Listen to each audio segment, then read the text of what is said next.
Hey guys, Alex from Kingsway here, bringing you the next video in our series on broadcast mixing for churches. In this video, we're going to be talking about vocals. I hit on some transitional stuff in the last video. We'll talk a little bit more about transitions here, just because I really want to emphasize the importance on transitions. And then we will even start to, we'll probably do a whole video on actually going through some transitions and stuff like that, just so you can kind of see what that process looks like. So with our vocals, so like I said, we typically have 5 vocal channels. We'll have anywhere between 3 to 5 vocalists on a Sunday morning. Just kind of depends on what's going on that morning and whatnot. So let me bring this vocal back up and make sure our VCAs are set to where they should be. So we're not doing anything with media or pastor right now.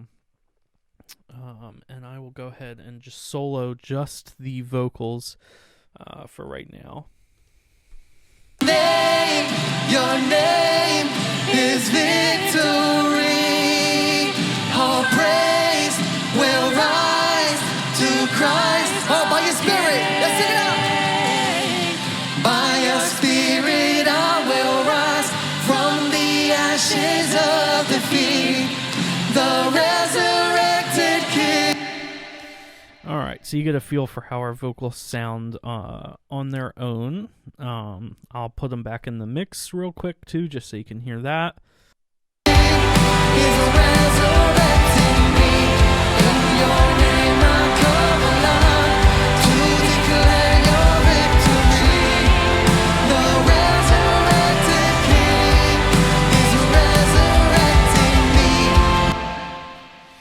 All right, so that's our main vocal sound. So what we're really going for is to make sure whoever is leading the song is the most audible. Some churches tend to do more of like a choral mixing type thing where everybody's kind of at the same level. We kind of go for the sound of more of whoever's leading is easily audible. We've found that for our church, people seem to respond better when they can really pick out the melody and who's leading the song. And some of that goes along with video, if the video people have their shots right and stuff like that. But again, for us on the audio side, we really want to make sure that lead vocalist is up in front. And that being said, that the background vocals are audible, but they're not competing with that lead vocal. We've had some mixes where the background vocals are kind of all at the same level as the lead mix, and it sounds good, but it can be a little distracting. And again, it's what we've found is that a lot of the people that listen to our live stream, they want to be able to really identify who is leading the song. And especially for people that know these songs and stuff like that, they're expecting to hear things a certain way. And so feeding back into that distraction-free kind of goal,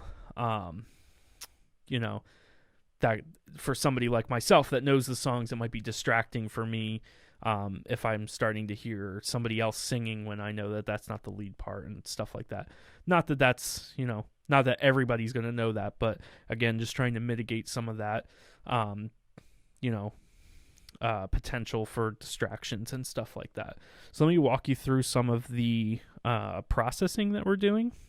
So all of the vocals, as you can see, all have the same processing on them.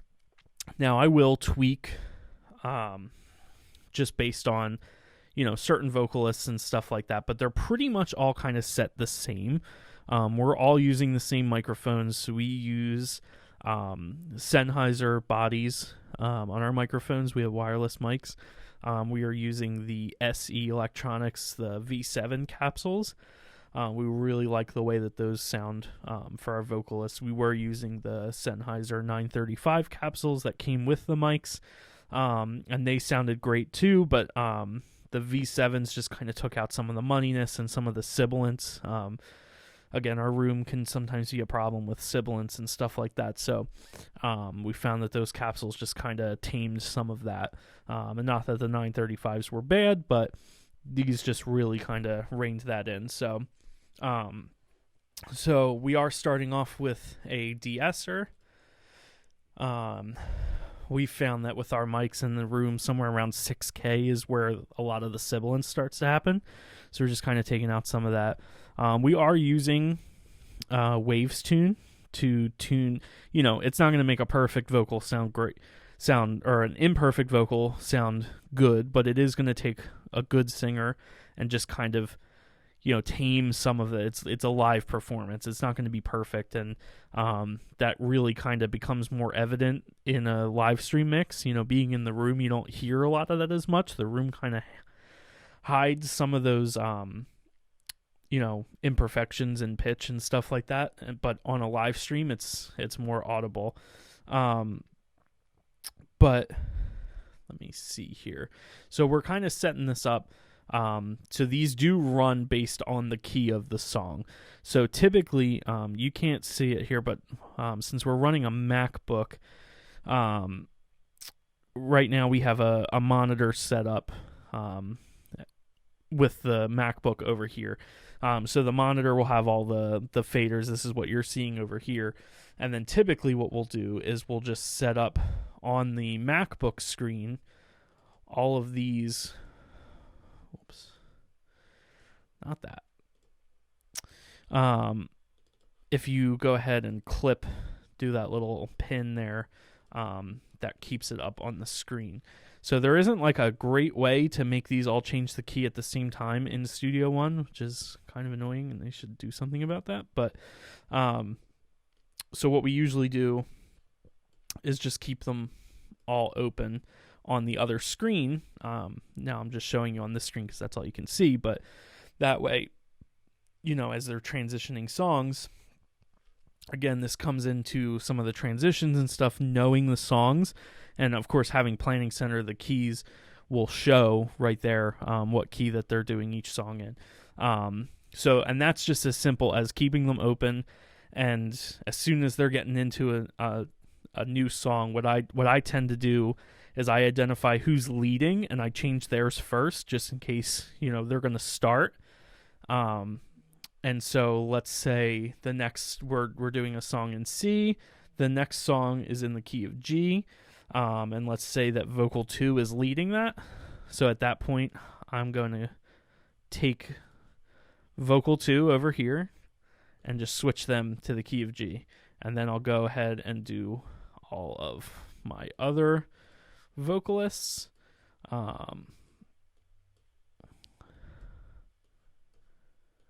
And now everybody's in the same key. So that's really important that we're, again, with transitions, we're making sure we change those for each song, or else it's going to be out of key, which has happened, and it's never a fun thing to listen to. But yeah, so again, that's just about mitigating some of those distractions and whatnot. So when I set up the computer in the morning, it's always over there on the screen. So it's just about paying attention and making sure that that's part of your transitions that you're doing. The Pro EQ here, again, is just doing some tone shaping with our microphones. They tend to all kind of sound the same. But this is where I'll adjust for a certain singer, depending on what they're doing for that song and whatnot. Then we have the SSL channel. So this is more doing like some overall tone shaping for our microphones in our room and that kind of stuff. Pulling out some of that low end and whatnot that just kind of gets built up in our room. And then the F6, this is a really cool plugin. This is a dynamic EQ. So this is just pulling out frequencies. I'll show you here. We'll play a little section. We'll solo the vocals. I'll pull up vocal 2. By your name is victory. Come on. All praise. So you can see it's pulling out a lot of this because there's just a lot of low end build up in our microphones in this area. Your name is victory. Taming some of the high end, but it's moving. It's based on this threshold and where things are set, it's kind of pulling that out as they're singing. It's not just a static cut. If I went in and cut that much, of this frequency out, just a deep cut, then at certain points where they're singing higher, or for certain vocalists, it might take out too much of that to have it be done all the time. So that's why I like the F6, because it's just taming it as it's hitting those frequencies. And that's something I kind of play with depending on the vocalist, but usually the way that the thresholds are set, it kind of adjusts to the vocalist, so I don't have to change it that much. And then, so we go into our compression. So again, I'm using 2 compressors instead of just one. And so they're kind of doing 2 different jobs. So on every vocal. So we do the CLA 76, an 1176 style compressor. So I have the attack and release set pretty fast on these because I'm trying to use this to catch the peaks. Again, the vocals are very dynamic. And then I'm using the CLA 2A, which is more of a slower compressor, just to kind of level things out after that. So you can see, the thing with the 76 is that it can be hit pretty hard and still sound pretty good. So it might look a little aggressive, but again, it's about how it sounds, and we really like the way that this sounds. Will rise to Christ, all by your spirit. Let's sing it out. So you can see when he went up, and kind of shouted out some of those, moments there, this kind of hit back a little bit just to kind of bring that back. And this is just kind of keeping it level. They're both, it's not super aggressive, but it is a little bit more aggressive. And we just really like the way that those 2 compressors kind of work together. So as far as where all the vocals sit in the mix, I'll play. Again, I have the gain staging kind of set up with these so that you can put whoever's leading at unity. That tends to be the best spot for whoever's leading. And then the other vocals should be, anywhere between -5, -6 tend to be. You can push them a little bit more, but I wouldn't go much more than that. So let's listen to how that sounds in the whole mix. By your spirit I will rise from the ashes of defeat. The resurrected King is resurrecting me. In your name I come alive to declare your victory. So as you can hear, the Vox 2 is leading this song.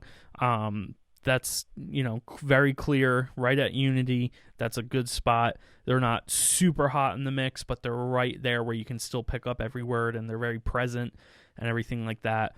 The background vocals, now, these 2 vocals are mostly just singing backup melody, so there's not really much to pick out there.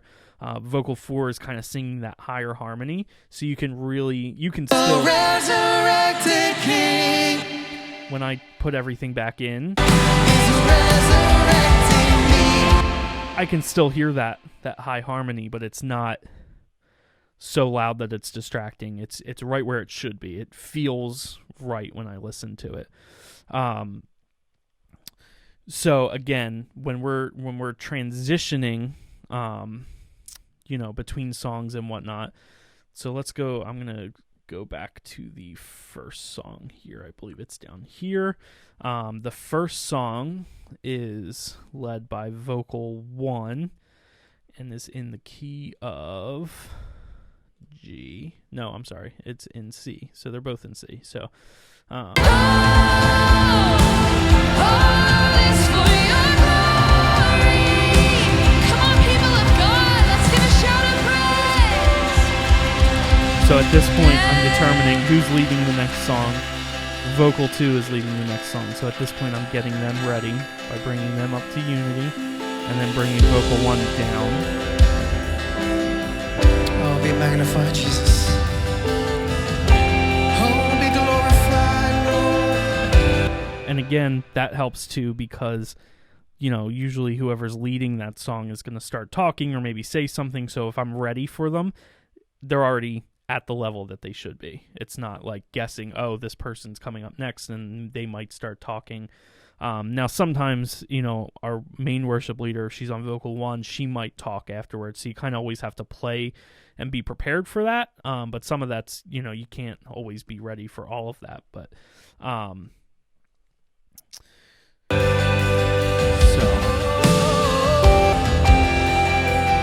crowned with thorns, is crowned with glory now.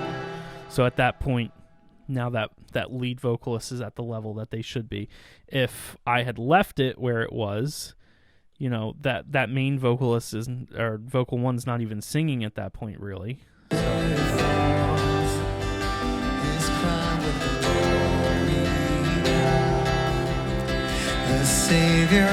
And then I figure out, it's vocal 2 is leading, so now I push them up, but that's, the first couple words are missed or whatever like that.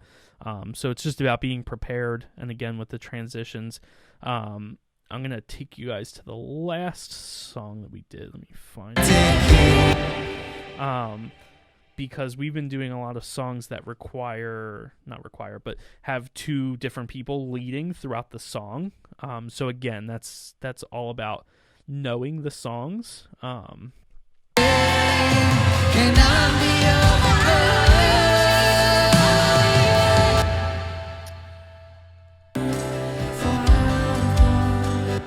So this is Fresh Wind. So it starts off being female led.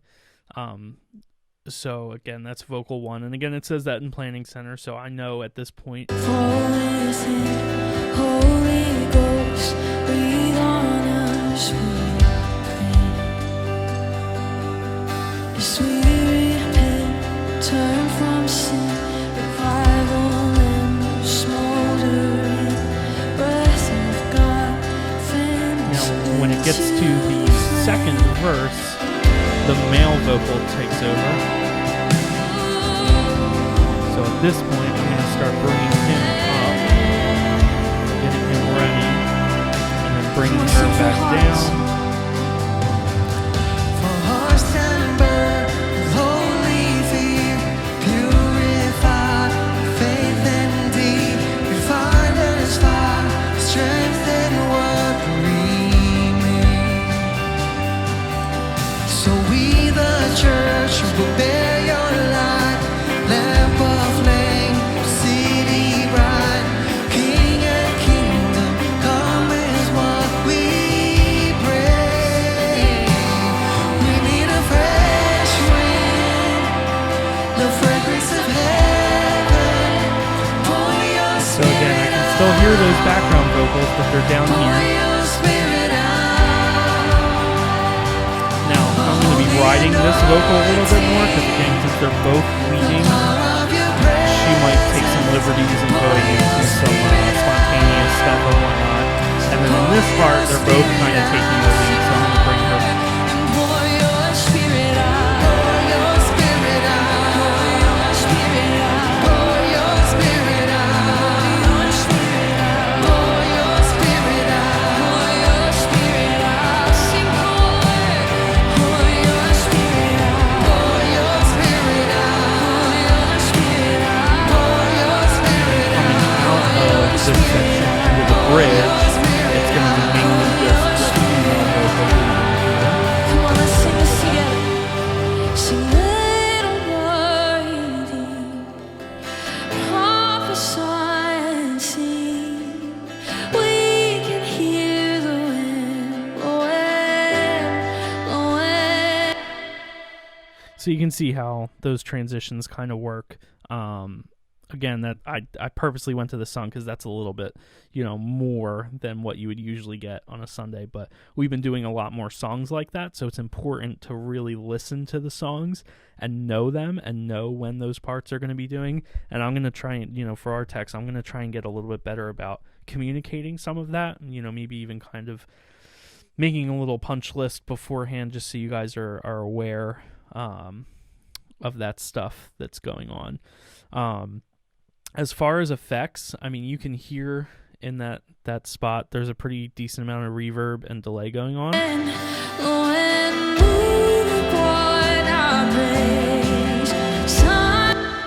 So again, that's a stylistic thing that we've decided that we like the way that the worship arts staff has decided that we like the way that the vocals sound like that. That might be a little much for like a quieter part like that, which is why we have the VCAs. So that's an easy thing, in a quieter part like that to kind of pull them back a little bit. Just a little bit though. I wouldn't go too crazy because we don't, people aren't in the room. They need some of that reverb in there. When we pour our praise, sons and daughters sing, we can hear the wind. And then as we get into a little bit of that bigger part, I'm going to be pushing these back up. Oh, we prophesy. Come on, 'cause we know the name of Jesus. We can hear. Oh, it's what we're asking for. What we're asking for, yes. And move upon our praise. Sons and daughters. Oh, we can hear it. Yes, sing we need. We're going to go back to the male vocal lead. The fragrance of heaven, pour your spirit out, pour your spirit out. A holy anointing, the power of your presence, pour your spirit out. So yeah, so that's how we would typically mix our vocals. Again, it's really important that we know who's leading what part and what section, and making sure that they're louder than the rest of the background vocals. As far as everything else goes, so we do have them dumping out to the vocal bus here, which is just doing a little bit more processing. The C6 is just kind of taming some of the mid-range and stuff like that. Again, it's all dynamic processing. And we're doing a little bit of bus compression with the SSL compressor. I think that is everything for the vocals. In the next video, we'll kind of talk a little bit about MD mics, the rooms, the pastor's mics, some of the auxiliary stuff. So that's it for this video, and we'll see you in the next video.